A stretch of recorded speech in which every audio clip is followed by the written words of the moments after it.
in Hollywood, they are celebrating the official end of the 5-month writers' strike, but it's still dealing with an actors' strike. Edit's Tian Shan has this. After nearly 5 months at the picket lines, the Writers Guild of America has given the green light to its nearly 11,500 members so they can get back to work on Wednesday. The announcement to end the strike came after the governing boards of the Writers Union and their joint negotiating committee all voted in favor of a new deal they reached with the major studios. A summary document of the tentative 3-year contract has been released to the writers, indicating that basic wages will be raised by 5% in the first year, another 4% in its second year, followed by another 3.5% in the third year. Writers are also promised bonuses from the success of their shows and films on streaming platforms. And in one of the most contested areas, they are also promised certain protections against the use of artificial intelligence. A final deal is expected to take effect once it's ratified by writers themselves in a vote that's expected to take place in early October. It's kind of like a divorce where you're like, whoever comes out of the room smiling, I felt like the WJ coming out smiling, so I haven't seen all the details obviously yet, but we're going to vote on it, so I will see those and I feel good. For a hot second, I really thought that this was going to go on until next year, and knowing that at least one of us has gotten a good deal gives a lot of hope that we will also get a good deal as well. Many writers still remain at the picket lines as they've been encouraged to show solidarity with the members of SAG-AFTRA who are still on strike. That's the union representing nearly 160,000 film and television actors, singers, voice artists, and other media professionals worldwide. And that means most TV series and films won't be able to resume production just yet. But late-night talk shows, which were the first to go dark when writers walked out on May 2nd, are likely to be the first productions to go on air. But it's too early to predict when the entertainment industry could return to business as usual. It is Tian Shan, CGTN, Hollywood. For more on all this, Jamaal Finkley, CEO and executive producer of BlackTree TV. Good to see you again. Good to see you. Good to be back. Yeah, no, it's fantastic to have you on this particular topic because, you know, there was some talk that they were far apart. Then we heard that they were close to a deal, and I think this was like last week or maybe the week before, and I'm glad they finally got a deal. We'll get to the actors in a minute, but at least for the writers, there's a deal. Tell us what's in the deal and what got them over the hump. Well, a lot of new concessions, international royalties, increase in royalties, protection from AI, which was a big issue.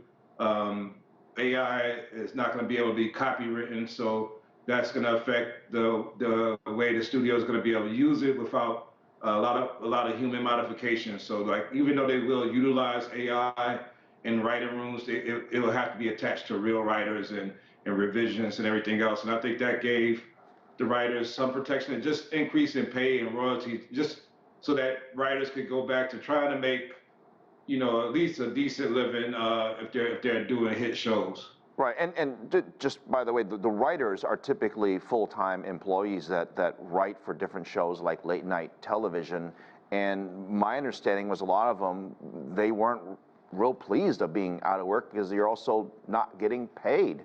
And in some respects, you have to think about who had the most amount of leverage here, because this is not the time, you know, given what's happening in the economy, that you want to be on unemployment.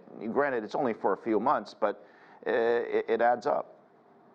Yeah, and it's a lot of people. I mean, even though it's actors and writers on strike, it also means that, you know, hair and makeup is out of work, set design is out of work, drivers are out of work, craft services. There's so many people that make, you know, a television show or a movie that's not necessarily in these unions that are affected by the work stoppage. So, yeah, no, I mean, it's not a good time where the economy is coming out of all the slowdown and stoppage from the pandemic to now have another long-term stoppage.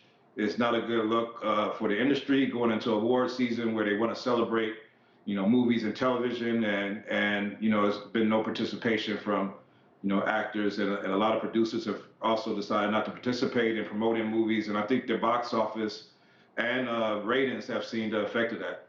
Right. I mean, obviously, as fans and as viewers, they're happy because they'll actually get new shows that will be coming out in a few months, hopefully. But what does this say about the actors? Because in some respects, they were arguing. I know the issues are different, but a lot of it is about royalties and streaming and all this sort of new age stuff that traditionally Hollywood never really wanted to talk about because there was no way to quantify it and say, well, there's 300,000 people watching or there's 3. But nowadays with technology, you can quantify a lot of it. Do you think the actors get the upper hand because of this agreement with the writers, or do you think it makes it actually tougher for them? It's a little bit of both, because definitely, you know, there's a little bit more leverage and inertia to get a deal because the writers are back and, you know, they want to be full-fledged. It's not going to be able to fully work with just the writers. But what happened with the negotiations is over the weekend, the streamers came to the negotiating table. Netflix and Disney and all the streaming services, you know, agreed to be able to give over those metrics for royalty payments, so that so that the writers and actors now can see, like, you know, how much they're being played, as opposed to the traditional way of being able to have reruns and be able to count how many times you're appearing. Now they have new metrics, so I can't see that the studios, the streamers coming and doing that for the writers and not doing it for the actors. But the actors' position with AI is a little bit different with owning their images.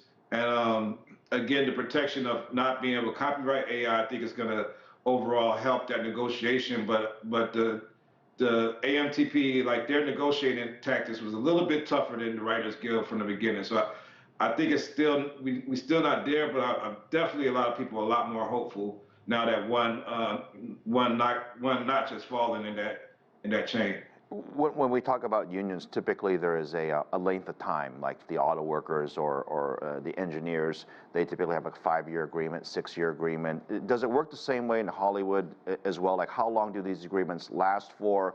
And are you required to be in the union? Well, I mean, you're not required to be in the union if you're doing something in the independent film and you're outside of it. That's why some independent films were still able to go into production during this work stoppage. But if these collective bargaining agreements are 3-year deals, so this agreement is going to last for 3 years, and then we'll be back at the negotiating table to see how far you know, AI and everything has worked with the studios and how this and go back to negotiating. Usually these things are ratified pretty quick without a work stoppage. This time, I think everything just there had to be a new set of rules, and to do that, they had to go with work stoppage. So yeah, so it's a 3-year deal. Yeah, I'm sure both parties prefer not to have a strike in the first place. So we shall see what the actors decide to do. Jamaal, good to see you. Thank you, my friend. Good to see you too.